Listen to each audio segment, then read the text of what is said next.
नमस्कार दोस्तों, welcome to फाइनेंसशाला। आपका बहुत बहुत स्वागत है हमारे चैनल पे। अगर आप चैनल पे नए हैं, डोंट फॉरगेट टू सब्सक्राइब ताकि आपसे कोई भी फ्यूचर में वीडियो ना मिस हो।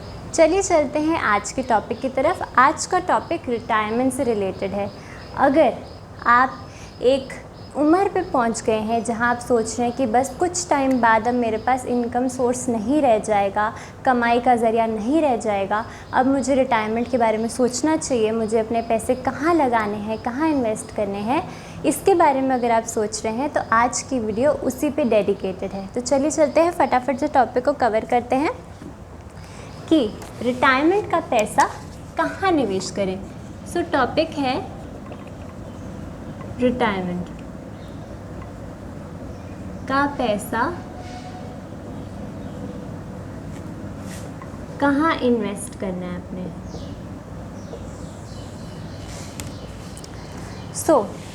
अब जब हमारी उम्र ऐसी हो जाती है 40-45, तब इंसान के मन में आता है कि यार अब मुझे ना अपना पैसा कहीं अच्छी जगह लगाना चाहिए ताकि कल को मुझे यहीं से इनकम मिल जाए, अगर मेरी जॉब चली भी जाती है तो भी। अब लोग कौन से ऑप्शंस के बारे में सोचते हैं। सबसे पहले एक इंसान ये सोचता है कि जब भी मैं रिटायरमेंट का पैसा लगाऊं तो वो ये कुछ 2-3 बातें सोचता है कि मेरा पैसे कहीं अटक ना जाए, कहीं चले ना जाए, क्योंकि आपने ये आपका हार्ड अर्न मनी है, बहुत कमाई की है आपने, बहुत मेहनत की है आपने, और तब जाके ये पैसा आपने कलेक्ट किया है। तो आप ये बिल्कुल नहीं चाहेंगे कि ये पैसा कहीं गुम जाए, कहीं अटक जाए, कहीं टूट जाए, कहीं फंस जाए। सो आप कोई एक ऐसा ज़रिया चूज़ करेंगे जहाँ पे आपको डिसेंट ग्रोथ मिले और साथ साथ अगर एक इनकम सोर्स भी मिल जाए, उसी पैसे से अगर आपको एक मंथली इनकम भी मिलने लग जाए, तो वही आपका इंटेंशन जो है वो रहने वाला है। अब लोग क्या क्या सोचते हैं।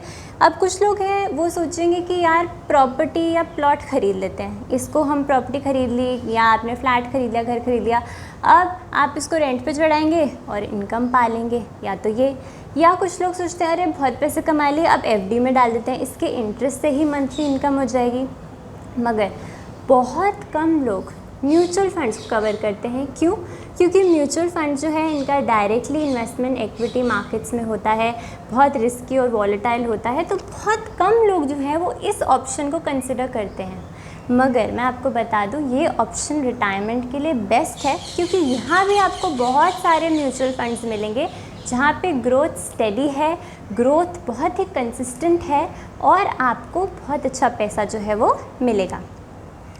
अब मान लेते हैं कि आपके पास, अगर हम म्यूचुअल फंड्स की बात करें तो हम यहाँ पे एक बहुत अच्छा ऑप्शन जो है वो कवर करेंगे, वो है SWP प्लान, यानी कि systematic withdrawal plan. Systematic withdrawal plan जो है ये क्या होता है, ये प्रीवियस वीडियोस में हम बहुत ही डिटेल में स्टडी कर चुके हैं, क्या होता है, सारे क्वेश्चन इस पे हमने आंसर कर दिए हैं।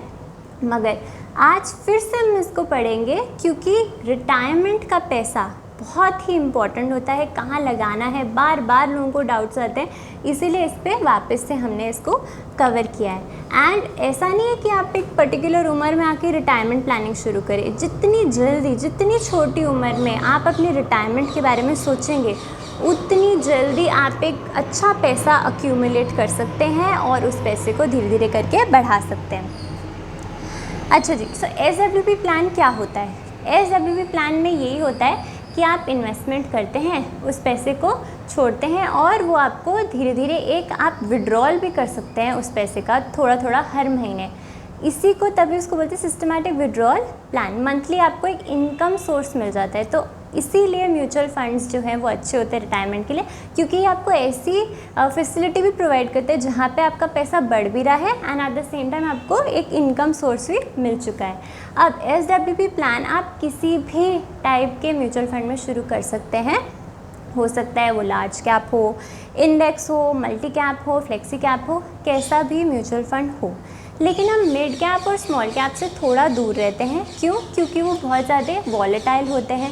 अगर आपको मंथली इनकम चाहिए तो वो बढ़ तो बहुत अच्छी तरह से रहे हैं, लेकिन अगर मार्केट गिर गई तो वो हो सकता है फंड्स बहुत ज़्यादा गिरें और उस टाइम पे जो आपको मंथली विड्रॉल करना पड़ेगा तो दिक्कत आ सकती है। इसीलिए हम एक ऐसा म्यूचुअल फंड चुनेंगे जो बहुत ही स्टेडीली ग्रोथ करता है, आराम से धीरे धीरे ग्रो करेगा, जो कि रिटायरमेंट जो प्लान कर रहे हैं उनके लिए बहुत आइडियल है, क्योंकि उनको बहुत मैसिव ग्रोथ नहीं चाहिए। उन्होंने अपनी लाइफ में बहुत मेहनत की, हार्डवर्क किया और पैसा इकट्ठा कर लिया। अब उनको ऐसी ग्रोथ नहीं चाहिए कि भयंकर ग्रोथ मिल जाए, ऐसा वो कुछ नहीं सोच रहे। वो बस ये सोच रहे हैं कि हमारा पैसा प्रोटेक्टेड रहे, ग्रो होए और हमें इनकम भी मिले।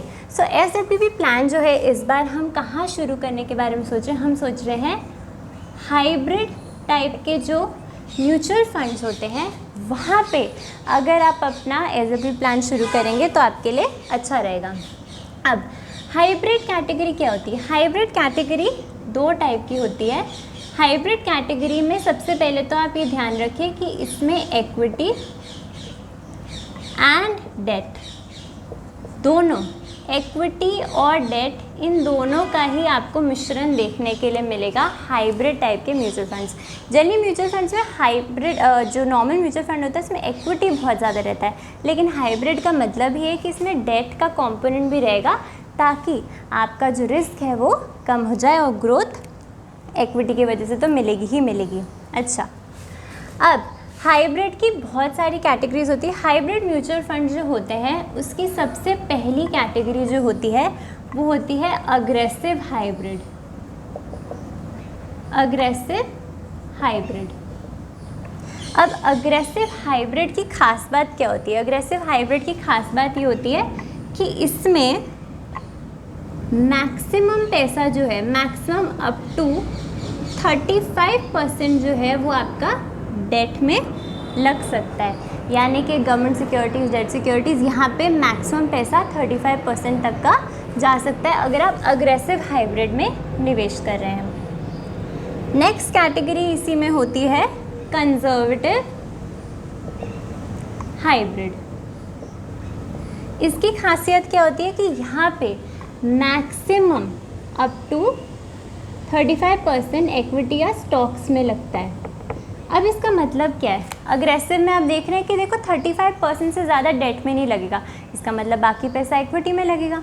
और कंजर्वेटिव मैक्सिमम 35% इक्विटी में लगेगा, इसका मतलब बाकी पैसा डेट में जा रहा है। अब आप डेट और इक्विटी को अगर कंपेयर करेंगे, डेट में ग्रोथ अच्छी नहीं होती मगर प्रोटेक्शन होता है, सेफ्टी होती है, और इक्विटी में ग्रोथ अच्छी होती है लेकिन वॉलेटिलिटी बहुत ज़्यादा रहती है। तो इसीलिए उस हिसाब से आपने हाइब्रिड की भी कैटेगरीज होती है, उस हिसाब से आप अपने रिस्क एपेटाइट के हिसाब से चुन सकते हैं। थर्ड कैटेगरी हो गई हमारी इक्विटी सेविंग।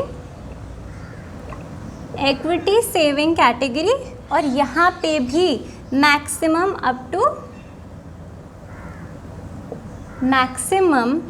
टू 35% डेट में है। अच्छा, हाई एग्रेसिव में ये 35% नहीं है, 75% स्टॉक्स में है।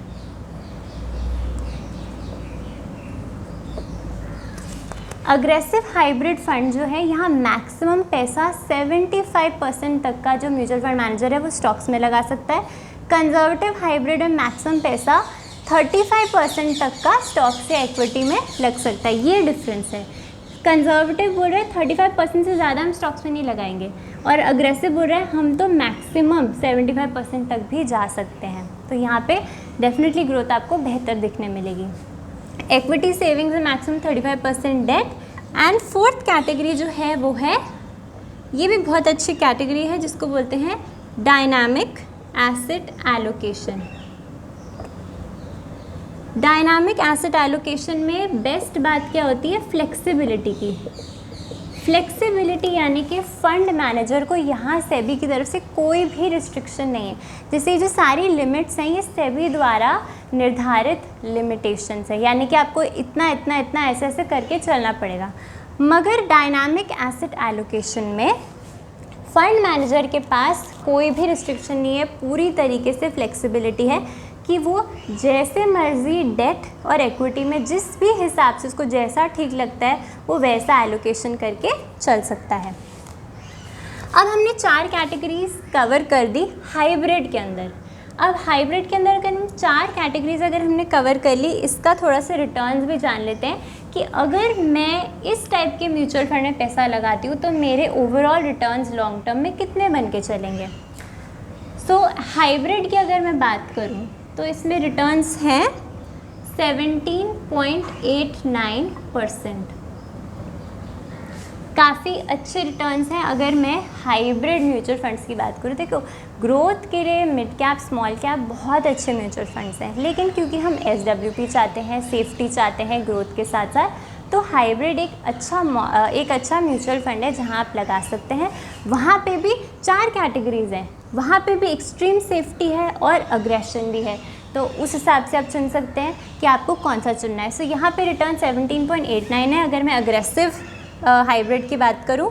अगर मैं इक्विटी सेविंग की बात करूं तो वहाँ पे भी आपको कुछ 14-15% तक की मिल जाएगी रिटर्न्स। कंजर्वेटिव हाइब्रिड में अगर मैं बात करूं तो इसकी जो रिटर्न है मुझे 10.04% देखने मिलेगी लंबे समय में। तो आप देख सकते हैं यहाँ पे इक्विटी का बहुत कम कंट्रीब्यूशन है, इक्विटी मात्र मैक्सिमम भी 35% तक का है, तो यानी कि ज़्यादातर डेट एंड कैश ही होगा। सो इसका मतलब कंजर्वेटिव हाइब्रिड में ज़्यादा पैसे नहीं बनते, पर फिर भी 10% तक के आपके ओवरऑल रिटर्न्स बन जाते हैं। एंड अगर मैं डायनामिक एसेट एलोकेशन की बात करूँ तो यहाँ पे आपको लॉन्ग टर्म में जो रिटर्न्स देखने मिल रहे हैं वो है 14.7% के रिटर्न्स, यानी कि इस सब में से बेस्ट तो अग्रेसिव है, लेकिन फिर वहाँ इक्विटी का कंट्रीब्यूशन ज़्यादा है। बाकियों में जो इक्विटी कंट्रीब्यूशन है वो इतना नहीं है as compare to aggressive hybrid mutual funds. So सबकी रिटर्न्स हमने जान ली। हमने हाइब्रिड कैटेगरी को डिटेल में कवर कर लिया कि ये एक्चुअली होता क्या है, इसकी 4 डिफरेंट कैटेगरीज, और आप अपने रिस्क एपेटाइट के हिसाब से चारों में से जो भी आपको पसंद आता है आप वो ले सकते हैं। उनका हमने आपको सेबी रिलेटेड रिस्ट्रिक्शन भी बता दी कि कितना फंड मैनेजर को कितना अमाउंट जो है वो लगाने की ज़रूरत है इक्विटी एंड डेट में, और लॉन्ग टर्म में उनके रिटर्न्स किस प्रकार हमें देखने मिल रहे हैं। अब हम बात करते हैं, एक एग्जाम्पल को कवर करते हैं कि अगर मैंने यहाँ पे SWP प्लान शुरू किया रिटायरमेंट के लिए तो मेरा कितना पैसा जो है वो लॉन्ग टर्म में बन सकता है। मान लेते हैं कि मेरे पास 10 लाख रुपए हैं।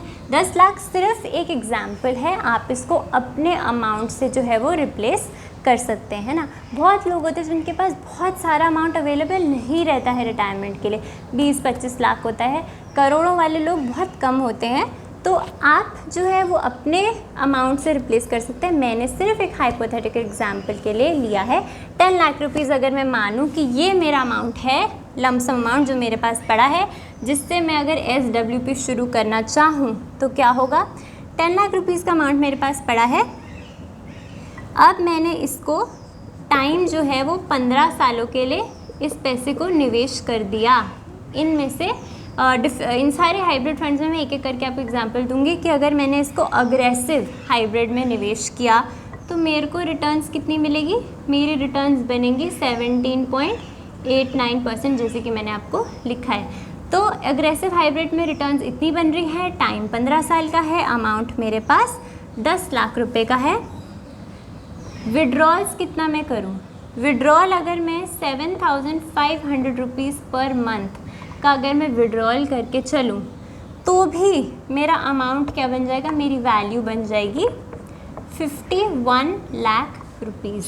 यानी कि 10 लाख रुपीज़ का अमाउंट था, 15 साल का निवेश था, रिटर्न हमारा इस प्रकार है। हर महीने हम विड्रॉल कर रहे हैं, फिर भी मेरा पैसा जो है वो 51 लाख रुपीज़ बन गया, यानी कि 5 गुना हो चुका है डिस्पाइट हमने विड्रॉल्स किए। अच्छा, अब अगर मैंने इसी को कंजर्वेटिव वाले में लगा दिया, अगर मैंने इसको कंजर्वेटिव हाइब्रिड में लगा दिया तो मेरे रिटर्न्स कितने बनेंगे 10.04%। विड्रॉल्स मेरे सेम है, सेम विड्रॉल अगर मैं रखूं तो मेरी वैल्यू यहाँ पे बन जाएगी 12 लाख रुपए। एंड अगर मैंने इसको लगाया डायनामिक एसेट एलोकेशन में तो मेरे जो रिटर्न्स होगी वो 14.7% लॉन्ग टर्म में, और मेरी वैल्यू हो जाएगी 30 लाख रुपीज़। और ध्यान रखिए कि आपके टोटल विड्रॉल जो है इन 15 सालों में 13.5 लाख रुपीज़ हो चुके हैं। यानी कि आपने 10 लाख रुपए का निवेश किया है, 13.5 लाख के आपने 15 साल में विड्रॉल्स भी कर लिए हैं, उसके बावजूद आपका पैसा जो है वो कुछ इस प्रकार बढ़ चुका है। बहुत लोग मिड कैप या स्मॉल कैप में बोलते हैं कि हम वहाँ SWP कर लेंगे, वो तो 30% की रिटर्न्स हमें दे रहे हैं, वहाँ क्यों नहीं कर लेते। तो उनकी बस यही प्रॉब्लम है वॉलेटिलिटी की, कि जब वो अच्छा परफॉर्म करे तो ठीक है, लेकिन जब अच्छा परफॉर्म नहीं करते, 1-2 साल के लिए बैठ जाते हैं, तो वहाँ पे आपको स्टेडी ग्रोथ नहीं मिलती एंड उसके वजह से आपको विड्रॉल निकालने में प्रॉब्लम होगी। उस टाइम हो सकता है आपका पैसा बढ़ने की जगह घट भी जाए। सो आप हमेशा SWP वहीं पे शुरू करें जहाँ पे थोड़ी सी कंसिस्टेंसी है, थोड़ी सी स्टेबिलिटी है एंड प्लस ये रिटायरमेंट का पैसा है। अगर आप यंगर हैं, आप ग्रोथ स्टॉक्स में, आप ग्रोथ म्यूचुअल फंड्स में जाइए, लेकिन अगर आप रिटायरमेंट के लिए सोच रहे हैं तो वहाँ आपको ग्रोथ बाद में सोचनी। सबसे पहले आपको अपना कैपिटल प्रोटेक्शन करना है, उसके बाद आपने सोचना है मेरी इनकम भी जनरेट हो और कंसिस्टेंट ग्रोथ हमें मिले। सो आई होप आपको ये समझ में आया हो। आई होप मैं आपको समझा पाई हूँ कि रिटायरमेंट के लिए जब भी हमें पैसा इन्वेस्ट करना है, डेफिनेटली बहुत सारे ऑप्शंस हैं। आप डाइवर्सिफाई करके चलें, आपको जहाँ पैसा लगाना है आप अपने हिसाब से लगा सकते हैं। कोई रिकमेंडेशन नहीं है, सिर्फ एजुकेशनल वीडियो है। मगर आपको ये भी ध्यान में रखना है कि SWP प्लान जब भी हम म्यूचुअल फंड में शुरू करते हैं, एक बहुत ही अच्छा तरीका है इनकम कमाने का, रिटायरमेंट के पैसे को प्रोटेक्ट करके ग्रो करने का। एंड आप हमेशा एक ऐसा म्यूचुअल फंड चुनें जो कंसिस्टेंट हो, जहाँ पे आपका पैसा टूटे ना और बढ़े एंड आपको रिटर्न भी अच्छी प्रोवाइड करे। एक यहाँ पे हमने कैटेगरी कवर कर ली है कि अगर हम SWP plan hybrid mutual fund से कवर करते हैं तो वो कैसा रहेगा। थोड़ी सी ब्रीफ इंट्रोडक्शन भी दे दी कि किस टाइप के फंड्स होते हैं, 4 कैटेगरीज, और उसके हिसाब से अगर हमारे पास पैसा पड़ा है तो हम कितने विड्रॉल्स कर सकते हैं, और वो सारा पैसा निकालने के बावजूद भी हमारा पैसा जो है वो कितने गुना से बढ़ चुका है for the future. So I hope आपको वीडियो पसंद आई हो, आई होप आपको वीडियो समझ में आई हो। कोई भी डाउट है आप ज़रूर कमेंट करें एंड तब तक के लिए thank you so much for watching. Bye.